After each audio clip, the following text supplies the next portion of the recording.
വെങ്കി രാവിലെ 10 മണിയോടുകൂടി M സ്വരാജ Nilambur railway സ്റ്റേഷനിൽ വന്നിറങ്ങും. വലിയ സ്വീകരണമാണ് എം സ്വരാജന് ഇവിടെ ഒരുക്കിയിരിക്കുന്നത്. പ്രവർത്തകർ വലിയ ആവേശത്തിലാണ്. പ്രത്യേകിച്ച് കഴിഞ്ഞ കുറെ കാലത്തിന് ശേഷം CPM ചിഹ്നത്തിൽ CPM നേതാവായ അവരുടെ ഒരു പ്രധാനപ്പെട്ട നേതാവായ ഒരാൾ തന്നെ സ്ഥാനാർത്ഥിയായി വരുന്നു എന്നതിൽ വലിയ പ്രതീക്ഷയിലാണ്, വലിയ സന്തോഷത്തിലാണ് പ്രവർത്തകരും ഒക്കെ തന്നെയുള്ളത്.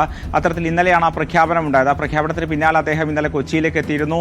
ഇന്ന് രാവിലെ 10 മണിയോടുകൂടി അദ്ദേഹം നിലമ്പൂരിലേക്ക് എത്തും. അതിനുശേഷം ഇന്ന് ഉച്ചക്ക് 2:30 നിലമ്പൂർ ടൗണിൽ അദ്ദേഹത്തിന്റെ റോഡ് ഷോയുണ്ട്. മാത്രമല്ല സജീവമായ പ്രചാരണത്തിലേക്ക് LDF കടക്കുകയും ചെയ്യും. നേരത്തെ സാധാരണ പല തിരഞ്ഞെടുപ്പുകളിലും സാധാരണ ഇടതുപക്ഷമാണ് ആദ്യം സ്ഥാനാർത്ഥികളെ പ്രഖ്യാപിക്കാറ്. പക്ഷേ നിലമ്പൂർ അടക്കമുള്ള മണ്ഡലങ്ങളിൽ ഇപ്പോൾ UDF ഒരു എഡ്ജ് ഉണ്ടാക്കിയിരിക്കുന്നു. നേരത്തെ തന്നെ സ്ഥാനാർത്ഥിയെ പ്രഖ്യാപിച്ച ഒരു പ്രചാരണത്തിൽ ആദ്യഘട്ടം പിന്നീടുന്ന ഒരു സാഹചര്യത്തിലേക്ക് കടന്നിരിക്കുന്നു. LDFും ഇപ്പോൾ പ്രചാരണത്തിലേക്ക് എത്തുകയാണ്.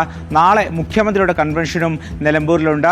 വലിയ ഒരു വിജയം തന്നെയാണ്, അല്ലെങ്കിൽ മണ്ഡലം നിലനിർത്താൻ കഴിയുമെന്ന പ്രതീക്ഷ തന്നെയാണ് LDFിനുള്ളത്. എന്തായാലും LDF കൂടി സ്ഥാനാർത്ഥിയെ പ്രഖ്യാപിച്ചതോടെ പോരാട്ടം അങ്ങനെ കടുക്കുകയാണ്.